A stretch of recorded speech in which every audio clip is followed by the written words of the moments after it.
전도서 5장 1절에서 7절까지입니다. 너는 하나님의 집에 들어갈 때에 내 발을 삼갈지어다. 가까이 하여 말씀을 듣는 것이 우매한 자들이 제물 드리는 것보다 나으니 그들은 악을 행하면서도 깨닫지 못함이니라. 너는 하나님 앞에서 함부로 입을 열지 말며 급한 마음으로 말을 내지 말라. 하나님은 하늘에 계시고 너는 땅에 있음이라. 그런즉 마땅히 말을 적게 할 것이라.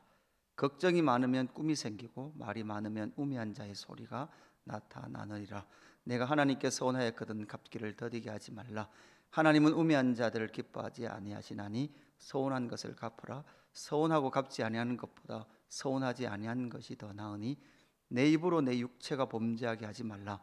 사자 앞에서 내가 서운한 것이 실수라고 말하지 말라. 어찌 하나님께서 내 목소리로 말미암아 진노하사 내 손으로 한 것을 멸하시게 하랴.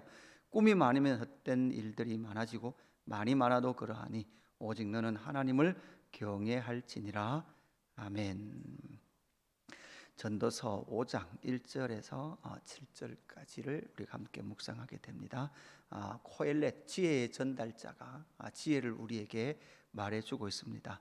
해 아래 나타나는 그 이치들을 살펴보면서 해 아래에서 인간의 지혜와 인간의 낙 그리고 수고가 헛되다라는 것을 우리에게 말씀해 주었습니다.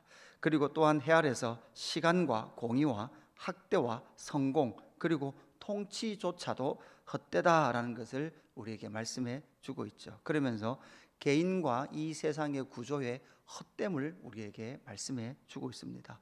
그 헛됨 구조 속에서 하나님의 역사를 발견해 내는 것. 여러분, 그 헛됨의 인생을 살아가는 것 같은 이 세상 삶의 그 헛됨 속에서 헛되지 않은 것이 무엇인지를 발견해내는 것, 그것이 바로 전도자가 우리에게 말해주는 모순과 역설 속에서 발견해내는 진짜 지혜자의 삶을 살 것을 우리에게 알려주고 있는 거죠. 그래서 때로는 이 전도서를 읽다 보면 알 것 같기도 하고 모를 것 같기도 하는 그런 말씀들로 많이 넘쳐납니다. 그런데 전도서를 가만히 묵상하다 보면 그러나 이 세상 해 아래 구조는 그러할지 모르지만 하나님에 대해서는 선명하게 우리에게 알려주고 있죠.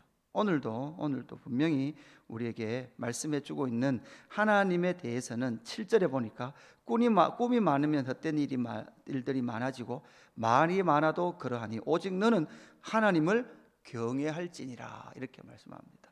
하나님을 경외할지니라. 그러니까 하나님에 대해서는 선명하게 우리에게 알려주는데 그러나 또한 우리 가운데 어려움은 무엇입니까? 하나님을 경외한다는 것이 도대체 무엇이란 말인가? 이런 것도 우리는 또 어떻게 보면 어렵게 들리죠.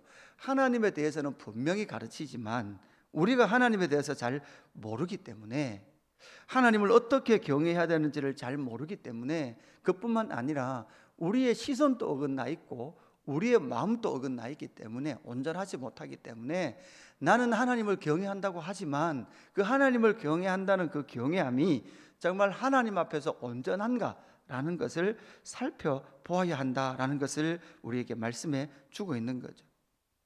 그래서 이 5장 1절에서부터 7절까지 나타나는 하나님을 경외하는 여호와를 경외한다는 그 삶이 어떤 삶인가를 우리에게 먼저 알려주고 있습니다. 그래서 5장 1절에 먼저 보면 첫 번째는 하나님 앞에서 삶과 그 중심의 태도가 어떠한지를 분명히 하라라고 우리에게 말씀해 주고 있습니다. 5장 1절에 보니까 너는 하나님의 집에 들어갈 때에 내 발을 삼갈지어다. 가까이 하여 말씀을 듣는 것이 우매한 자들이 제물 드리는 것보다 나으니 그들은 악을 행하면서도 깨닫지 못함이니라 이렇게 말씀을 하고 있습니다. 우리가 하나님의 집에 들어갈 때 할 때 이 하나님의 집은 당시 분명 이 코엘렛 지혜의 전달자가 있을 때는 분명 건물로서의 성전이었을 겁니다. 그 성전에 들어갈 때에 내 발을 삼갈지어다. 발을 삼가다라는 것은 발을 깨끗이 한다라는 의미겠죠. 이 발을 깨끗이 한다라는 것은 자신의 삶을 정확하게 돌아본다라는 거죠. 자신의 삶의 행적들을 정확하게 살펴보다라는 것이죠.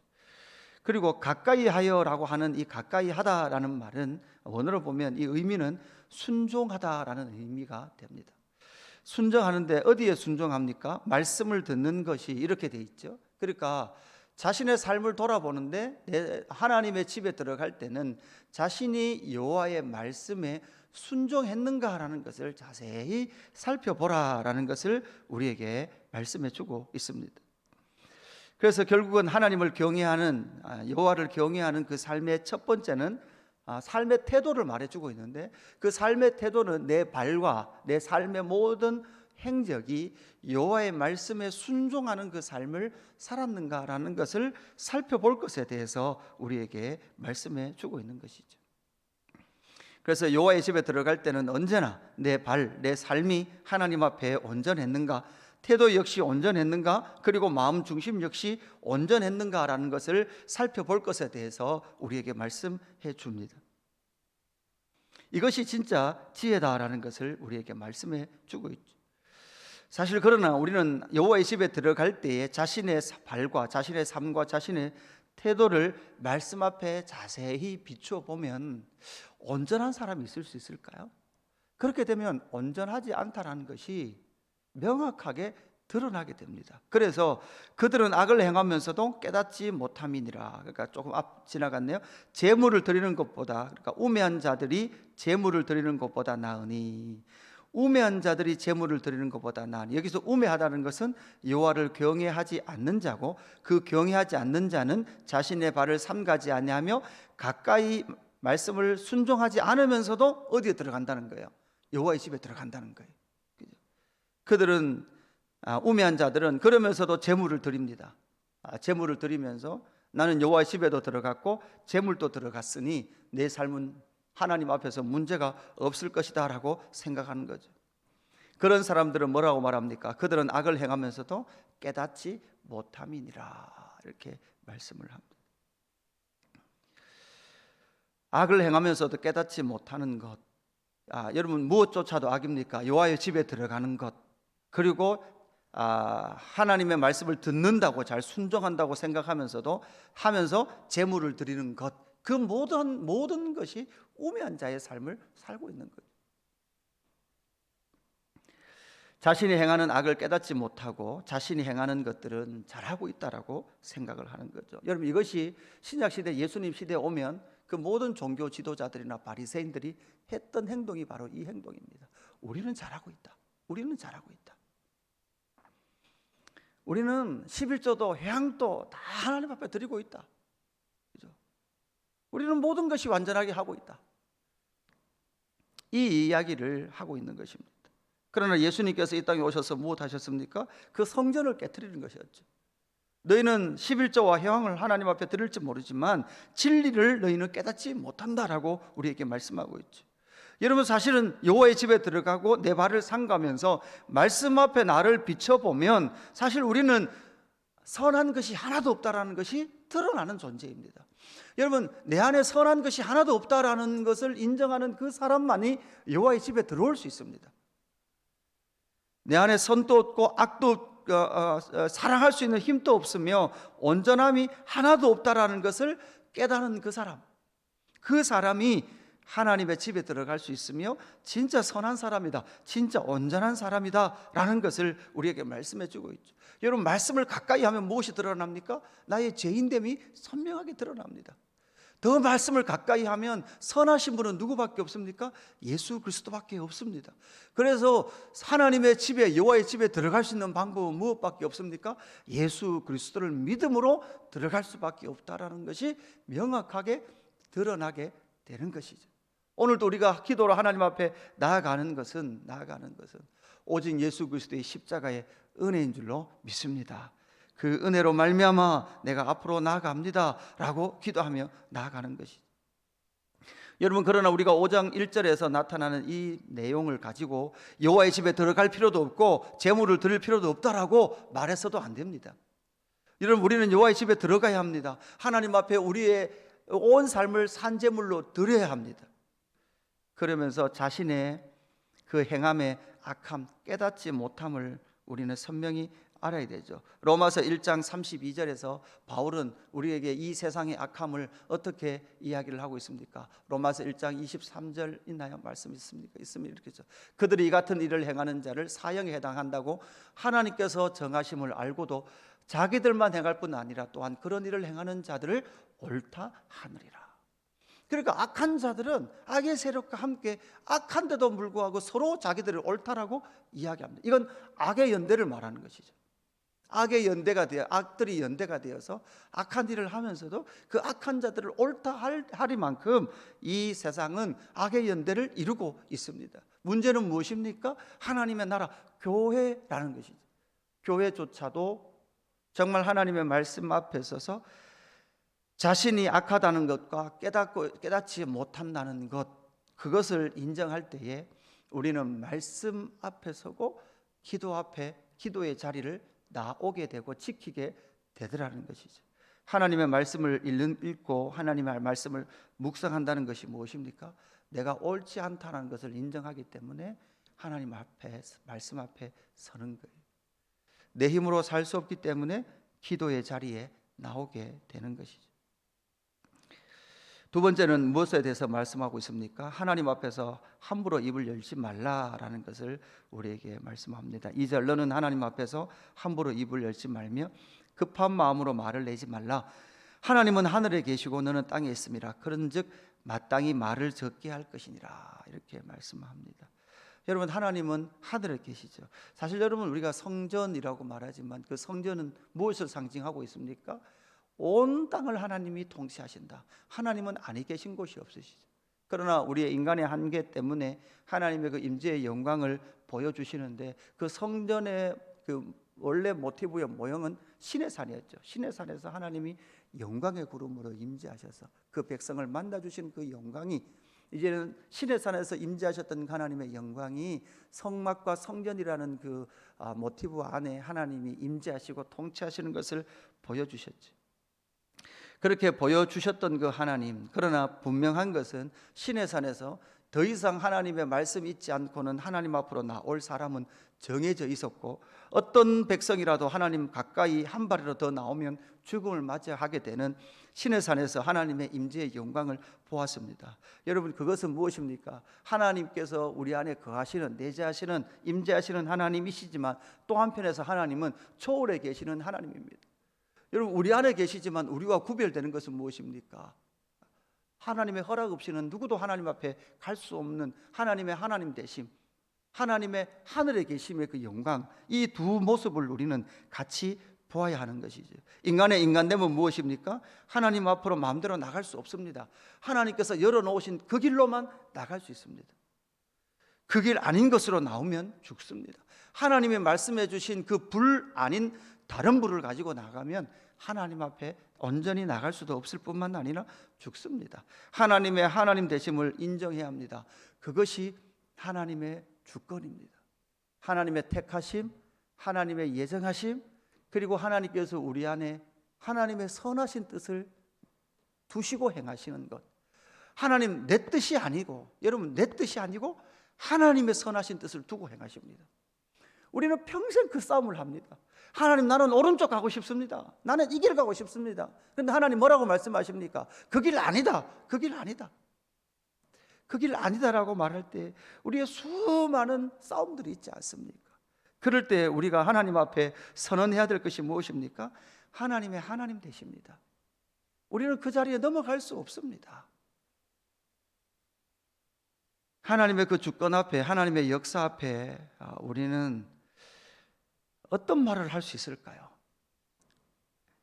목회를 하다 보면 때로는 성도님들을 만날 때 그 성도님들의 삶에 때로는 아픔과 또한 슬픔과 좌절과 그러한 깨어짐들을 볼 때 때로는 아무 말 할 수 없는 그 현장들을 만납니다. 같이 기도합시다라는 말 외에는 할 말이 없을 때가 있지요. 그러나 그때조차도 우리는 바라볼 수 있는 것은 무엇입니까? 하나님의 하나님 되심이시죠. 그 하나님의 하나님 되심 앞에 기어이 합력하여 선을 이루실 그 하나님의 영광을 기대할 수밖에 없는 그 삶의 모습 속에서 말하지 않고 하나님 앞에 머리를 숙이며 하나님의 주권 앞에 하나님의 인도하심을 구할 수밖에 없는 우리의 삶을 만날 때도 있더라라는 것이죠. 그래서 말을 적게 하라. 3절, 걱정이 많으면 꿈이 생기고 말이 많으면 우매한 자의 소리가 나타나느리라. 여러분, 우리가 정말 하나님 앞에서, 아니 우리 이 땅에서 일반적으로 봐도, 잠언의 말씀을 봐도 정말 말을 많이 하는 것보다는 말을 적게 하는 것이 훨씬 더 하나님의 영광을 나타낼 수 있다라는 것을 우리에게 말해줍니다. 일만 마디를 해야 하루를 살았다라고 생각할 때가 많죠. 그러나 말을 적게 하는 것, 그것을 우리에게 말씀해 줍니다. 마지막 하나는 무엇입니까? 4절에 서원에 대해서 말해주고 있습니다. 4절, 내가 하나님께 서원하였거든 갚기를 더디게 하지 말라. 하나님은 우매한 자들을 기뻐하지 아니하시나니 서원한 것을 갚으라. 이렇게 말씀하고 있습니다. 신명기 23장 21절 이후에 보면 분명히 말씀하고 있거든요. 내 하나님 여호와께 서원하였거든 갚기를 더디하지 말라. 내 하나님 여호와께서 반드시 그것을 내게 요구하시리라. 더디면 그것이 내게 죄가 될 것이니라. 내가 서원하지 아니하였으면 무죄하리라. 그러나 내 입으로 말한 것은 그대로 실행하도록 유의하라. 무릇 자원한 예물은 내 하나님 여호와께 내가 입으로 서원하여서 입으로 언약한 대로 행할지니라. 이렇게 말씀합니다. 사실 여러분, 이 서원은 제가 레위기 할 때 설교한 적이 있습니다. 서원은 하나님 앞에 나와서 하나님을 만나면 내가 이렇게 살겠습니다라는 많은 서원을 하게 되어 있습니다. 왜냐하면 너무나 그 큰 하나님의 영광을 만나기 때문에. 변화산에서 하나님의 영광을 보았던 제자들도 뭐라고 말합니까? 여기 집 3개를 지읍시다. 자기가 뭔 말을 하는지도 모르면서 막 그렇게 말을 하거든요. 여러분, 그것처럼 하나님 앞에, 그 영광 앞에 서면 서원을 하게 되어 있습니다. 그 서원한 것에 대해서 갚아라라고 요청하고 계시는데, 사실 그 서원 앞에서 우리가 서원은 약속이죠, 언약입니다. 그러나 여러분, 서원 앞에서 우리가 가장 먼저 봐야 될 것은 무엇입니까? 여러분, 우리의 서원 앞에 하나님의 그 언약에 신실하게 응답하신 역사를 우리는 먼저 봐야 합니다. 우리는 기껏 해봐야 11조 하겠습니다. 기껏 해봐야 열심히 신앙생활을 하겠습니다. 이런 거 이렇게 있지 않습니까? 그러나 사실 하나님이 아브라함에게, 하나님이 이삭에게, 하나님이 야곱에게, 하나님이 이스라엘에게 약속하시고 성취하셨던 그 성취가 이 하나님의 역사 속에 얼마나 위대하게 나타났는지를 우리는 보아야 하는 거죠. 예수님도 이 땅에 오셔서 내가 십자가에 죽는다, 그리고 사흘 만에 부활한다, 그리고 내가 죽고 떠나는 것이 유익하다, 내가 떠나야 누가 온다? 보혜사 성령이 오신다. 이 약속을 이미 언제 하셨습니까?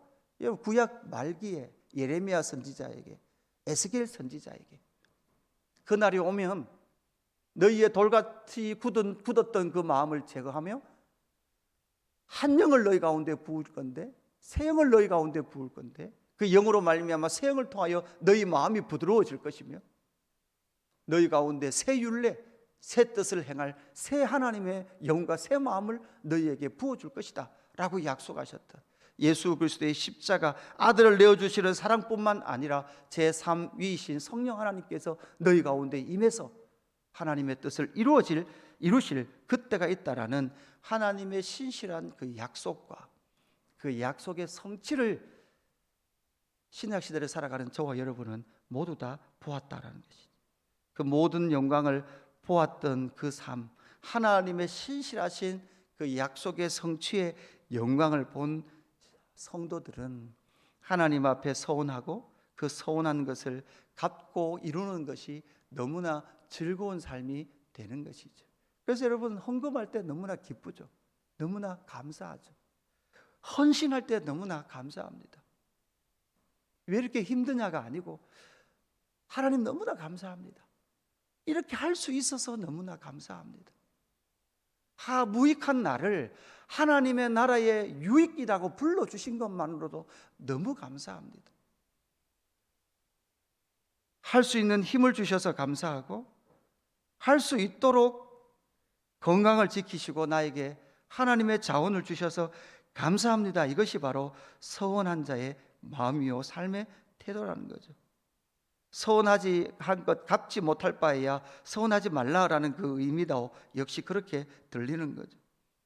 네가 하나님 앞에 살아가는 그 삶의 모든 신앙의 고백은 너를 성숙한 자리로 이끌어 갈 것이고, 그 성숙으로 이끌어가는 그 자리와 그 소원했고 그 할 수 있는 그 하나님의 은혜를 네 삶을 통해서 경험하고 고백할 것에 대해서 우리에게 말씀해 줍니다. 그래서 5장 1절부터 7절 속에 하나님을 경외하는 삶의 의미가 무엇인지를 여러분 잘 묵상하시고 내 삶이 하나님 앞에 그렇게 드려질 수 있다는 것, 쓰일 수 있다는 것이 감사가 되는 저와 여러분의 오늘의 하루가의 삶이 되기를 주님의 이름으로 축복합니다. 기도하겠습니다. 하나님 아버지 감사합니다.